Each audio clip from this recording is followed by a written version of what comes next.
breast, oh my baby.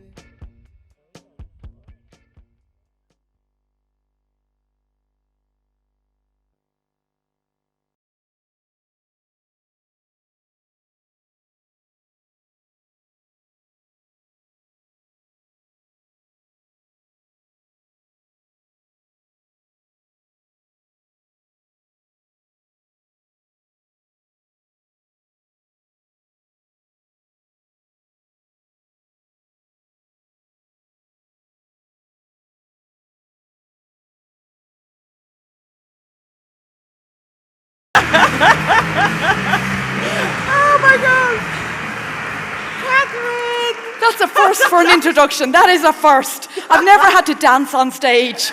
Yeah, and I've 2 left feet. Dancing with the Stars will not be calling me any day soon. Yeah.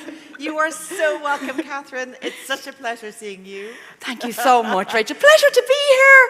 Welcome. You know, I started in Ballymaloe all those years ago. That wasn't that long ago, but Rachel just had her first child when I started in Ballymaloe. That's how far back we go. Yes. 26 years ago. Yeah, it's not long. Jesus. She was 8 at the time. I was. Our youngest student ever. So young.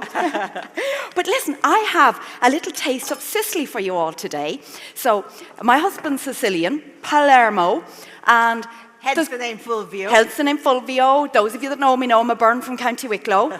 But really, for us, we've got this lovely blend of that beautiful Mediterranean food mixed with the Garden of Ireland food at Ballyknocken House Cookery School, but also in our own family. And what we're doing today is Sicilian Caponata, which I'm going to serve on a little bit of sourdough, a little bit of bruschetta. And I'm also going to do some pasta making. We're going to do some tomato pasta. I'm going to shape it into farfalle, which are the little butterflies, dead cute. And then I want to make Pesto Trapanese. So this is a particular pesto. Think of it like the pesto Genovese had a third cousin once removed. That's what we're talking about. This is so Sicilian. It's from Trapani in Sicily, and it's very particular. So I'm dying to show you that. And it's also easy and doable.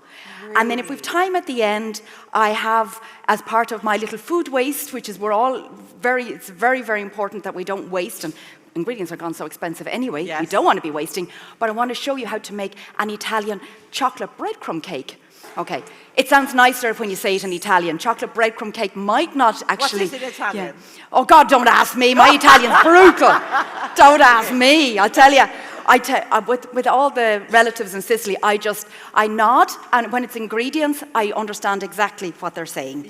Yeah. Like I was trying to explain that I was make a pesto trapanese in the cookery school to all the Sicilian relatives, and they were so impressed. They were like, "Oh my God, Catherine!" This is all now in Italian. They're like, "Oh my God, Catherine, you're making like something from our country." And I was going, "Yeah." And they said, "What ingredients do you put in?" And I'm like, "I've everything, olio, alio," and we're listing it all. And then I didn't know the word for food processor. So I went, "E poi, bzzz." They lost their life. They're, no, bzzz, no, bzzz. Apparently, to make the best pesto in Sicily, it's a pestle mortar, ladies and gentlemen. Mm-hmm. Sitting under the shade yes. of an olive tree. Yes, have you ever tried a pestle mortar with almonds, whole almonds? Mm-hmm. Yeah, it'll be pesto for Christmas. Yeah. So let's start with the caponata anyway. So caponata is a lovely Sicilian antipasta, and I absolutely adore it because it's highly versatile, and it's part of this agro dolce. It's this sweet and sour finish, and that's what you want. So it's very typical because, here's a little bit of history for you. The North Africans have a strong influence in Sicilian food, and they brought in this whole, the use of the aubergine. That's all from North Africa. And they also brought in this sweet sour finish. So that's a little bit of sugar and a little bit of vinegar go in at the end. So most importantly, I need to get these aubergines on the go. And we have already given a head start, thank you very much, Emer, to our onions. Sorry, I was bringing you some water. Lovely to see you too, Rachel. God, you're very welcome now. Just 2 grand entrances today. Dancing and tripping we are. I'm so sorry. Are you all right? I'm fine. Sorry. We both know how to make an entrance. That's all I'm saying about Rachel and myself. So this guy on, please, Rachel. Perfect. Yeah, there we go. Full blast. full blast, perfect. So now, with the aubergines, you can salt them and then wash off the salt and pat them dry and then pan fry them. But to be quite honest, I just, at this point, just pan fry them. I think I've enough there, if that's okay. We'll use that for something else later. I'll pop it behind and we'll get this on. And the oil, Rachel, for cooking, I can use this one here. Oil. Yeah. I'll so move the lovely Kerrygold butter. So nice bit of oil in there. And that's our lovely hex-clad pans. Oh my God, this is a treat. I know, thank you so much. Hex-clad. It's so good. So nice bit of oil goes in there. And then what we're going to do is we're going to just fry the aubergines. So at first they'll soak up the oil and then they'll really brown and then they'll release a little bit of the oil. So don't panic when you see, oh, the oil's gone and this is going to kill my heart in 2 days. But what's really important that we get this on. I'm just seeing, has it got a bit of heat in it there? Can you see, Rachel? Yes. Yeah. Ah, there we go. We're just there. So now, so with the, I always say when you're frying with oil, what you're looking for is a nice shimmer. So the first thing you'll see when you put oil in a pan when it heats up is you'll see it starting to kind of move around the pan a little bit as it warms up. And that's great. And the next thing you'll see is a good shimmer. That's giving you a good idea that you're onto a good thing. You know, it's really warming up. After that, the next thing you'll see is white smoke. Listen, white smoke's not too bad, but after white smoke, the next thing is black smoke. That's not good, because straight after black smoke are flames, which is really bad. So look for something between kind of that shimmer and that little tiny bit of smoke, and then you'll know you've got a really lovely hot pan for yourself. So we'll just let this cook, and look, there's all the oil gone. It's just soaked up, and it'll come back out, so we'll be good. So Catherine, now tell me about Ballyknocken. Yes. So when you were brought up in Wicklow. Yes. In Ballyknocken. I was. Yes. And then when you finished the course, so in 2000, I beg your pardon.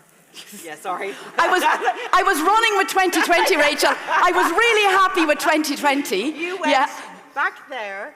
Back home. I did, yeah. And started the cookery school at the lovely house and farm. In the old milking parlour. Yes. Yes. So my mother opened one of Ireland's first farmhouse bed and breakfasts. And I grew up in the B&B. And she called it bed and breakfast. But we're in the countryside, Rachel. So we cooked breakfast, lunch and dinner from St. Patrick's Day every year right through to Halloween.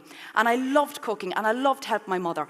But by the time I was gone to college at 16, I left Dominican Convent Wicklow, where Dorina also went. Yes. At 16, did my leaving. And I was going to be a German and Irish teacher.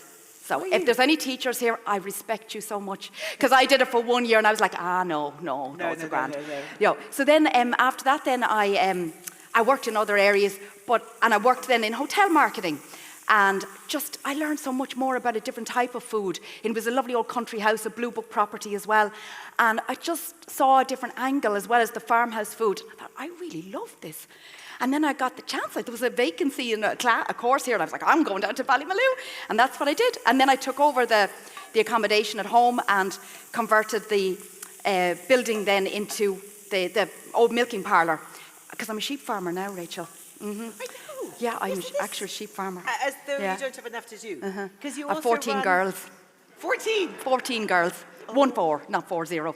Yeah. The breed, it's a special breed. Any sheep farmers here, you'd be so impressed with me. Yes. It's a special breed called Easy Care, and they lose their own wool. That is the only thing that's Easy Care about them. Really? I'm telling you now. Yeah. Because we have a few at the cookery school now, and I always thought sheep were really easy. But no, they're high maintenance. High maintenance. Not as bad as goats now. Girls. Yeah, these are high maintenance. Well, put it this way. 2 Christmas ago, my sister's 2 rams called Simon and Garfunkel, they jumped the fence and spent Christmas with my little girls. Yeah, You were here that summer. There was baby lambs everywhere. When I say everywhere, I mean the herb garden, the vegetable garden, the raspberries, everywhere. Yeah. So now they're just, as I say, they're just decoration at this point. It's like, you just stay in the field, eat the grass, and behave. So you're not going to have them on the menu? No. Oh, really? No. They're too pretty, Rachel. Have you given them names? Yes, that's the problem. That's the problem. That's the problem. Yeah, rookie error. Yeah, I'm kind of stuck now. So we've the aubergine on, we've this on. That's going to take a little minute. So I think we'll just leave that cooking, Rachel. If you would keep an eye on that for me, we'll just brown that. Because I want to jump on now to do the pasta. I'm just going to make the pasta dough while we can, if that's okay. And I'll come back and finish the caponata for you. This is very heavy. Yeah. Thanks, Emil. So now, the pasta dough, what I wanted to do for you is a lovely tomato pasta. So for that, we have our 00 flour. The 00 flour is a beautiful flour. It's double refined. It's really lovely to work with. And we're going with 2 large eggs. And we have 200 grams of the flour. So in she goes. And then I'm going to go with tomato puree. Whoops. And a bit of salt. There we go. So we put the salt in there. Yeah. Fine salt there. Oh, perfect. Perfect. There we go. And so tomato puree goes in, and this gives you a lovely colour. So this is the Muti, very nice. I love the Muti brand. Yeah, they're lovely. It's really nice, yeah. Because there's a big difference, you know, with the cans of tomatoes and everything. Have you noticed that? I know they can be 35 cents or they can be 1.75. Yeah, yeah. And then you're thinking there's such a difference, you know, and you know, you buy what you need and what you're using it for. But there's this whole thing with cans of tomatoes. There's a thing called the bricks level, and it is the proportion of pulp to liquid. So what you're looking for is one with the better bricks level, so you've got more pulp, less liquid, and that's the difference in the price in them, and also the source of them. So you want the lovely Italian tomatoes. Now, so there, we just give that a little whisk up, and then we've got our flour here, and we'll go with the egg, and we'll start with some of the egg. Now, the classic way to make pasta is on your work surface, and you blend it all by hand, bring it all together. But I have it down to a fine art, and I do this in a bowl, but I also know you can do it in a food processor. Whiz, whiz, whiz. Whiz, whiz, whiz. There you go. But again, no Sicilian would tell you that was a good idea. Well, this is exactly what Ryan did in his demonstration earlier this morning. He made it in the bowl as well? He made the pasta in the bowl. That's the same bowl. There we go. And he won. What competition did he win? He won Hell's Kitchen in 2024 in Vegas. There we go. So we'll take it. Well, take it. If Ryan's doing it, that's good enough for me. Yeah. Now, Catherine, this aubergine's looking good. Yeah, that's great, Rachel. Shall I turn the heat down? It's brown. Thank you. They can go in on top of these. So over here then, beside Rachel, that there is celery and onion. And you see the way it's all lovely and clear. That's what you want. You want that lovely clear colour with the onion. You want them to be translucent. And we're on the home stretch now with the caponata. So just to fill you in a little bit, I started to tell you a little bit earlier about the caponata. So with caponata, it's an antipasta, and it's served normally on bruschetta. Every family uses it, and it started because you'd have, I mean, it goes back like multi generations, but it's to use all the summer vegetables, the tomatoes, the aubergines, the celery, the onions, everything that people have in their garden over the summers. And depending on where you go in Sicily, you might find peppers in it, or courgettes, or up in the mountains, little potatoes in it. Like, it's one of those quite interesting little dishes. And I see some chefs nowadays using it as an accompaniment with lamb. So that it's not an antipasta, but that it's a side to go with the main course, which is really nice as well. Yeah, it's delicious with meat, isn't it? Yeah, really, really nice. Yeah. And you can play with it as you want. So just here I have the pasta dough made. So we're just going to do a little kneading of the pasta dough. And I'll just get it going because Emer has been so kind. She's been working all morning making pasta dough for me. But the whole pasta dough, this is how I knead it. So sometimes we do a lot of this in our cookery school. Actually, the Italian classes are very popular. We do hen parties. Not now the feather boa types. Yeah, but, you know, and it's very popular. Did you do stag parties?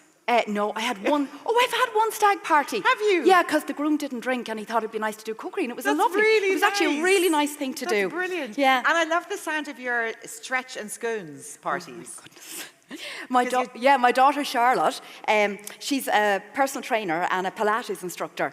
So we've started doing these collabs. Do you like that? I love it. I'm getting down with the young ones. Collabs. And we've done some called stretch and scones, where they do Pilates, and then we come in and make all sorts of crazy, like gingerbread scones and apple and So rocky road nice. scones, anything like. And then we've like loads of teas and coffees and all the scones, and we go out to the garden and pick edible flowers and herbs and make herbal teas, and it's just really nice. Yeah, that's one of the things she's done. We've done pumpkin painting and Pilates and pumpkin painting and all sorts. So Pilates and pumpkins, yeah. So keep an eye on Charlotte's social media. Yes, which is Ballyknocken. We're Ballyknocken, and Knocken. That's right. That's right. Yeah, and then we do corporate team building, Team bonding sessions.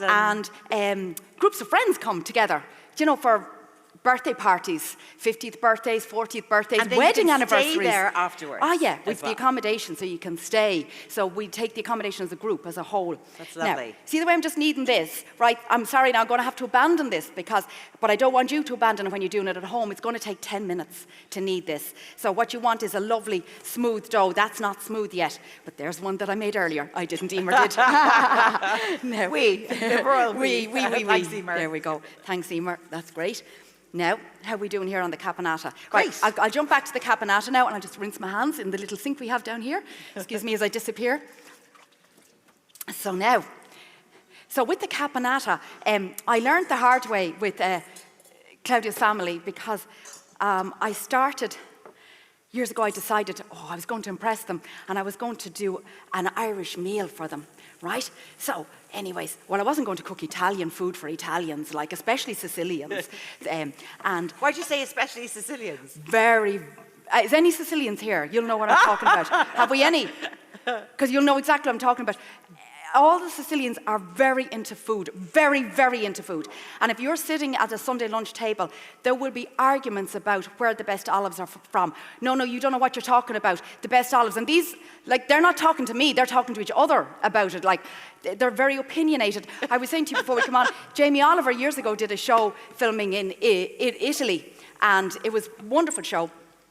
And he got as far as Sicily, and he was cooking for locals. That was the whole premise of the show. Yeah. And when he got to Sicily, he plated up the food and made his take on Sicilian dishes. And they were not impressed because they were like, it wasn't broken. You didn't need to fix it, Jamie, Yes. was where they were coming from. And So funny. So, yeah, and then they all sat around the tables tasting, and then you can see them having deep discussions about the food. And then Jamie turned to the camera. Somebody translated what was going on to Jamie. And he turned to the camera and he says, I can't believe it. They're all marking me out of 10. So, yeah. So they're very opinionated on the food. So that's just a homemade tomato sauce, sugo alla arrabbiata, that's gone in there. And it's a very simple tomato sauce. Do we have the recipes, Rachel, somewhere? Oh, yes, the recipes are all online. Yeah. Ballymaloe Festival of Food.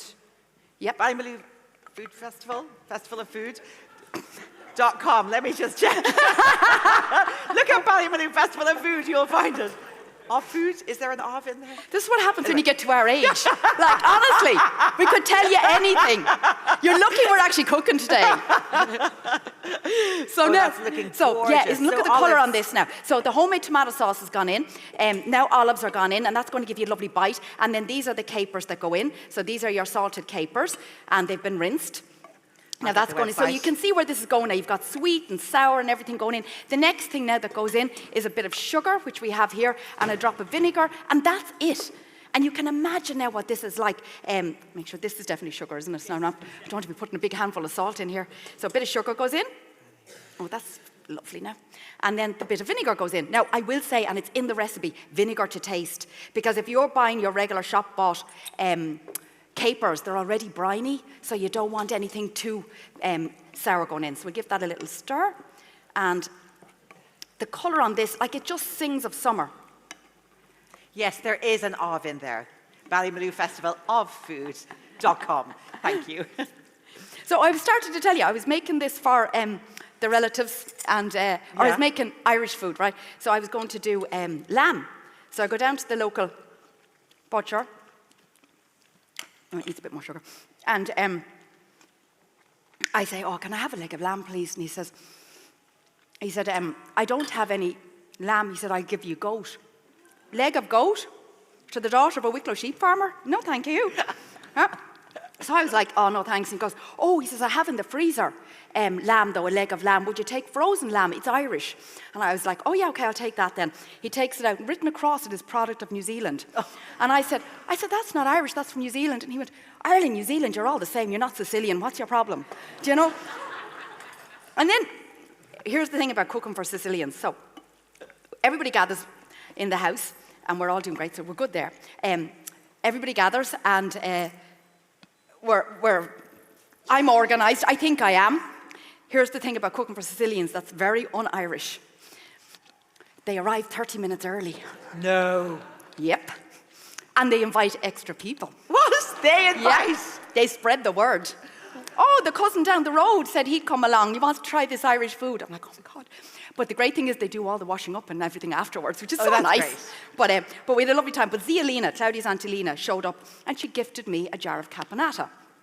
And I'm like, oh, grazie mille, Lena, whatever. And out of politeness, I put it in the fridge. And then I had my Irish starter out on the table and everything ready to go. And there was just a long silence. And I'm like, what are they all waiting on? And I'm looking, I actually thought, Rachel, they wanted me to say the grace before meals. And I don't know any prayers in Italian. I just know Padre Pio and Il Papa, and that's as far as it goes. So I'm like sweating at this point. And then Claudia's kicking me and going, get the Caponata, get the Caponata. Oh, so I ran to the fridge, grabbed the Caponata that she brought you. Swear to God, as soon as it went on the table, the conversation started. Oh. And they said it was the best Irish meal they've ever had. And I'm thinking, but you had Caponata to start with, like. But anyway, so every meal in Sicily, if you ask me, starts with Caponata. Oh, that's hilarious. So now, that's my story. On bruschetta. On bruschetta, yeah. So now, here we go. We're just rolling this guy out. All right. So this is our pasta dough. All right, cranking it up now. Here we go. All righty-o. Now, I want to show you a little thing. So, fold it over like so. And we fold it again. And we flatten it out.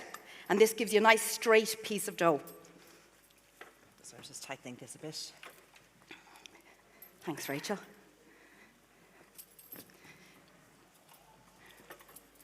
And we have our saucepan of water boiling, haven't we? We're good to go. Excellent. Grand. Now, and we give this a little roll out. Now, you see, by folding it on top of itself, then you get a good, nice, narrow piece of dough. Now, I'm telling you now, I'm going to save you a fortune on gym memberships. Because between kneading the dough and rolling it out, you have a whole upper body workout done. I'm just telling you now. So keep it floured like that, brush off the extra flour, and then so that was the widest setting, so I did it twice on the widest setting, and now we're going now onto the narrower setting. And we can fly along usually now at this point, if we keep it in, if we can keep it in. There we go. Can't believe I'm actually doing this without glasses on. That's another thing. Now, off we go. Next setting. And you only need to flour it when you think it's going to catch, like if it starts to feel, because I don't like too much flour in it because it's going to go into your boiling salted water. And you don't want like gloopy mix from the flour. Now, I haven't got salt in there, Rachel. That's the only thing I haven't got. Yeah, Emer's just getting it now. Yeah. And then next setting. Here we go. God, Emma, we keep you. So tell me now, Catherine, does Claudio cook? No. No, he doesn't. Does he not? No. At all? No, his mother's 90-something, and she's the main cook. When we got married first, he used to post his shirts over to his mom to be ironed. Well, I mean, I wasn't ironing them, like, you know. So, like, what did he think was going to happen? Are you serious? Yeah. So he doesn't cook, but what kind of food does he love to eat? So he loves anything Sicilian, and there's in Of Wicklow. course. Yeah, and we've got lots of lovely Italian families living around our area. Really? And some really nice restaurants like Opera in Wicklow Town and places like that. It's just, we've got like a lovely choice of places. But he is into food. He's very into food, but he's not. He'd be more what he calls himself an assembly chef. He gets bits of everything and puts it together, and it always tastes lovely. He's got a good eye for it, for assembling. So now, here we go. Ta-da! And that's what you will end up with. Gorgeous. Hello. There you go. Now, we need to actually cut it. So what we do is I might actually have that with my little roller, which was in front of me earlier. Oh, thank you, I've covered it. So we cut it in half. So now, what you want now is you want to make farfalle. So just cut it. And all you need to do is you get your dough and you go, this doesn't have to be technical at all. Just go up the center. Don't worry too much about being exact. And then you go across like this. It's so easy to do. See, like this. Excuse me. And you just go up like that and you just get little rectangles of pasta. Very simple. Thanks so much. Like that. That's done, Rachel. We can whip that off now. That and then you lift them out like that. Use your thumb and your forefinger and you pinch like that. How would you look? There's your little bows. Cute. Look at that now. And we get it onto the tray. There you go. So we'll just do enough for one portion. There we go. And then I'll make your pesto.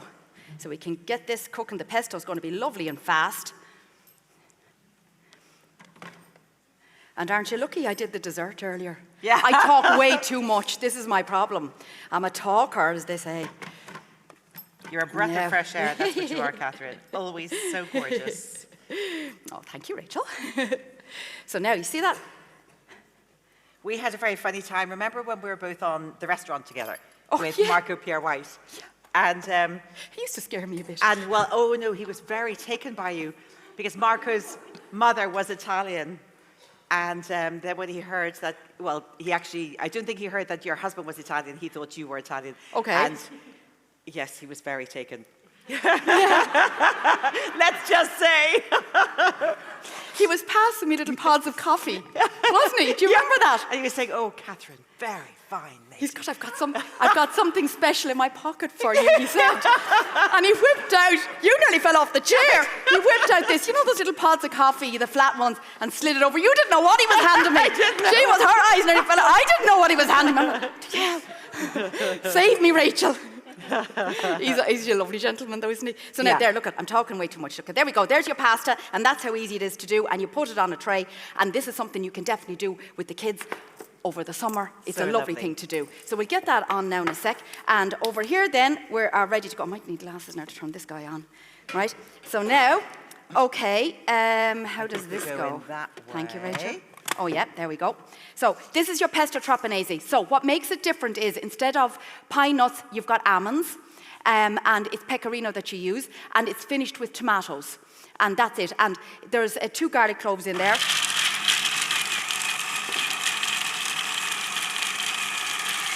Now, 2 garlic cloves in Sicilian cuisine is an invitation to add more. 2 garlic cloves in Irish cuisine is a health hazard, a warning, right? It's not for date night, I'm just saying. Right, there we go. We're good. Thanks, Rachel. So now what I'm going to do with this is, we'll give this another little go. The smell of basil in here is lovely. Gorgeous. Yeah. All these aromas are just lovely, aren't they? So now we can go in with our olive oil. And you can hear it change. All right, let's have a look. I don't like to make this too wet. I don't like really oily pesto. Because I use the pasta cooking liquid subsequently to loosen it, and it turns very creamy. But I don't like it when it's really oily, and you kind of miss out on that. So this is exactly what we're looking for. And now we'll get it in. Here we go. Here, thank you, Rachel. Do you want me to take that? Yeah, thanks. We'll get it in there. And then we have, so I'm getting Rachel to do all the cooking. Oopsie-daisy. This is the dream. Me on stage and Rachel cooking for me. Yes! Falling onto the stage. Now, so this is it here. And so then were these almonds toasted first? they were toasted first, Rachel, and Gorgeous. it just gives a lovely flavour. And sometimes I do 50% basil and 50% rocket. It's lovely. You get a lovely kick and pepperiness from the rocket. And this is pecorino. You can also use Parmigiano if you wanted to. And this goes in. Now, this is where the Sicilians would argue against what I'm doing. I put in my pecorino, and I have diced little baby plum tomatoes. The actual original recipe, the real recipe from Trapani, is that the tomatoes go in with the almonds and the basil all together. Really? But I actually like the fleck of colour from this. Have you told your Sicilian in-laws this? No, they don't know that. But the less they know now. Yeah, there we go. So that's grand, and we put another little bit of salt in there, and we should be good. And I think this is pepper, and that's it then. Is that pepper, Rachel? Yes. Look at this amazing hex-clad pepper mill. It actually, I learned earlier, even measures the amount of pepper if you put it in there. Honestly, or you can just, and it's heavy, and you can put it on fine, medium, and coarse. Anyway, sorry, you carry on. That's very. I love that pepper. Oh my mill. gosh, that's really. I love the idea of just the fine, medium, and coarse, because Yes. most of the just pepper give you the mills one just give you setting. the one setting. Yeah. So this now, has, I assume you can order them online. yeah. And then we're going with a little bit of lemon zest in here, just to bring that taste of Sicily into it as well. Lovely. So you get the like fresh lemon. If you're thinking like pesto is a bit too sharp, a bit too oily for you, zest of lemon lifts it every time. So don't be afraid Great to put idea. it in. Yeah, it's a lovely little tip. So there we go. We'll stir that now. we're ready to go. Good. This is done, this is done. Have we time to do the dessert? Absolutely. Rightio. Right. What do you think? Yes. Oh, thank you. Thank you. We can plate that up now in a sec. So now for the dessert, we just need our wee machine. We are, yep. And we have our egg whites and our egg yolks. Yep. 3-course meal in 45 minutes. I know. I won't be the better of this. Now, that's brilliant. There. Yep. Hang on now. I have one of these. I have many of these at home. Do you think I can? I And I knew have know glasses the on. same. This one. Which one is it? There. There, we're in. Sorry. Super. So this is just the egg whites. So this is the chocolate breadcrumb cake. So for this one, what you want to do is you want to whisk up your egg whites until they're really frothy. So we'll just let that rock and roll. Meantime, Rachel, are you free to cook the pasta for us? Am I what? And then, thank you so much. Absolutely. Boiling water. You've got salt in there, haven't we? Yes, Emer's just put some salt in. Yeah, Thanks so and then much, I'll Emer. plate up the. Cooking water. Excellent. This is for us, I think, is it? There we go. Oh yeah. I guess. You can do your pasta That's- and then I have another one. Yeah. Yeah. Which one, Emer? Do you want to put your pasta on this or this? Or Pasta on that one. Yeah. So I'll do the crostini on this one now. So what we're going. I brought from the cookery school. Look at this. I love this. Gorgeous. Fennel. It's just one of my favourites. So easy to grow, this bronze fennel. So we're just going to get this. These are little sourdough. This is very informal now. And it's kind of like a little self-service. And I'm just going to plate that up while Rachel's cooking the pasta there for us. Just going to bring the water back up to the boil quickly. Yeah, there we go. Right. And then it literally, you can just serve it like this. Right, I better get a smaller spoon. I'm making a mess now of this. But look at the colour of this. It's so That looks unctuous, so gorgeous. rich. And honestly, just with a bit of bite, you know, that little agrodolce flavour coming into it, I just think it's a lovely, lovely little thing. And you know what? I'm sick of hummus. Do you know what? Like, it's everywhere you go. It's whipped feta and hummus. Like, this is a much healthier alternative, and you can use all those bits you have still sitting in the fridge at home, do you know, that you wanted to use up. So now, that's that there. Yeah, I love that potatoes go into it, you said. You can put potatoes in the mountains in it, yeah. Yeah. So there we go, and that is lovely and informal. That It's nice and looks relaxed. It's so nice, gorgeous. isn't it? So we'll just pop that behind us there. Yeah, same whisk. So with this then, what I do is I use 2 bowls, and that way then you don't need to keep replacing the whisk, because do your egg whites first, because obviously the egg whites won't whip if you've got any bit of fat on it. And this is very straightforward now at this point. This is just the egg yolks, and they go with sugar. And this is breadcrumbs. So this is a great way of using up the leftover breadcrumbs.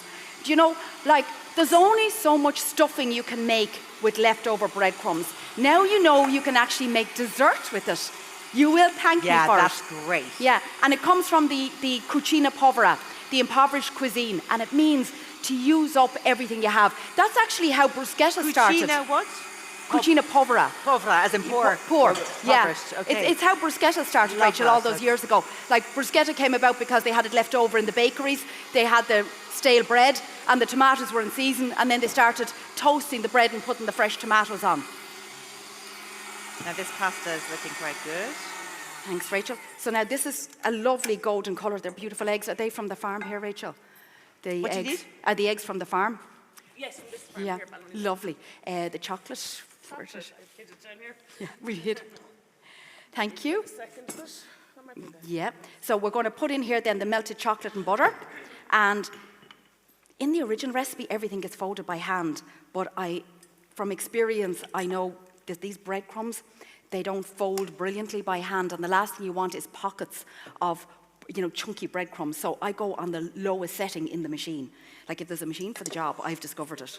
Yeah. Yeah. So now, there's the breadcrumbs. So the breadcrumbs are soaked in milk. That's just your regular breadcrumbs. And then you soak it in warm milk. Warm the milk up first. And then Do you want the whisk or the... I'll go with this one here. Thanks, Emer. Yeah, I'll reuse it. You don't need to rinse it. I'll just reuse it. Thanks, Mill. Yeah. There we go. So this is chocolate and butter. Is it 72%, I'd say, or 75? Yeah. Oh, lovely. It's my favourite. I learned that all those years ago down here in Ballymaloe. The right chocolate makes all the difference. Now, there we go. Lovely. And then that goes on a low speed. Thanks, Emer. And then here we have orange zest and almonds. So it's all coming together. So you've got your egg yolks, you've got your sugar, you've got your breadcrumbs that have been soaked in milk, and the breadcrumbs bring stability to it. Because this is actually, there's no flour in this. The flour is coming in the breadcrumbs. And it's important that the egg whites are kept separately and folded at the end because there's no air in this. There's no baking powder to help this rise. So you need the air from this. So then this is our almonds, and I put in orange zest because I think chocolate and orange, like, love it. I mean, whoever invented that together is just God's gift now, to be honest. So now we're there. How's that looking? I just put a tiny bit of the cooking water in there. Perfect, yes. And then we can just mix it with that, Rachel, and put it out if you have the time. Some, all how much? I'd say just some. Yeah, there's like quite a lot there. Yeah. And then the pasta cooking liquid with that, then we'll loosen that for you, Rachel, and give you a lovely mix. And then we can always put a dollop of that sitting on top. Do you have some tongs? No. Right, breadcrumbs are mixed in. This is such an easy little dessert. And honestly, I'm doing this in a lined tin, but if you weren't putting it in a tin, you could do this in little cappuccino cups. That's really smart. You get the cappuccino cups then into the oven and put them out on a little saucer with a biscuit beside it. It's so good. Right, so we get this out of your way. Oh, that smells gorgeous. Now, and I've just seen my pine nuts there. They were right in front of me. They go on top there. Should I take this away? Thank you, Rachel. Yeah. And then in goes our egg white in here, and we fold. Have you all seen the scenes, Schitt's Creek folding? Did you see that, Rachel? No, I haven't seen Schitt's Creek. And you're about the third person this week who's actually mentioned Schitt's Creek to me. And I need to, someone was saying, Dorina reminded them of someone in Schitt's Creek. I don't know who it was. I don't know. Oh no. Moira, no. I don't know. I don't know. Someone said. It is so funny. I haven't seen it, but I need to watch it. Oh, you have to watch it. Hilarious? Go right to the beginning. But in it, there's a scene in it where Moira Rose is showing her son a family recipe, but it's quite clear Moira's never cooked in her life. That's definitely not Dorina. Yeah, and in it, it's like David is saying, now, it says now fold. How do I fold in the cheese? And she goes, David, everybody knows how to fold. And he goes, well, what, do I just fold it in half and put it in? Like, what do I do? And there's this long conversation about folding. But it is one of those things, I do notice a lot of people stir rather than fold. So folding is like getting your spatula underneath, flicking it up, and then drawing a line down the middle and letting it fold in on itself. And that's your folding. So now we've got this done, and that's dessert done. All right. I mean, wow, talk about a three-course meal, including fresh pasta, in 45 minutes. Well, you just need an Emer in your kitchen. And Rachel now, come on. Yeah. There we go. And then that goes into the oven. 180, everything goes in at 180. Yeah. 180, and this will bake in about 35 minutes. Keep an eye on it, 35 to 40 minutes, depending on your oven. Now, next thing, here's one I made earlier. Came down in the car. Did you actually drive it down from Wicklow? Oh yeah, I was jumping around in the back of the car. I'll tell you what, I was taking no prisoners. I was like, all the way from Wicklow. So now I just get a little bit of a sieve here. I'm all good, just some edible flowers there that I brought from Wicklow as well. Not that I knew Rachel would have plenty of edible flowers for me, but I brought some just in case from the garden. Yeah, except your barrage is much bigger than mine. Do you see yours out there now? It's like amazing. So this is the calendula. I love calendula. So do I. Oh, just like it's so pretty. Come on, is that not gorgeous? So good for your skin. Yeah. Oh, and this, Dorina got me into these. Sweet G. Yeah. Sweet G. Oh, God, I didn't even have a short name for it. That's brilliant. Sweet geranium. Look at that. It's so lovely. So I just love being able to use edible flowers, and that's the little sweet geranium leaf, which is lovely to make. It's absolutely lovely to make a syrup, isn't it? It's gorgeous in syrups. And the pretty I'm just orange thinking, years flowers. ago at Bloom, I went up and did a talk with Miriam O'Callaghan about edible flowers and, edibles from the garden, and I brought the sweet geranium leaf, and I was a bit distracted at the time, and she said, can you eat this? And I went, yeah. She was still chewing on it a half an hour later. It was live radio, and she was like, oh, it was so embarrassing. Anyway, right, now, we're on the home stretch, everybody. And you've all got homes to go to and all, and here's Avi still talking now. Stop it, right, they're here to there see we you. go. We have dessert done, and thank you for this, Rachel. Here's our lovely, oh my God, this, I hope you like this. And you can see now the difference when you put the water in there, Rachel, how you get that lovely creaminess on it.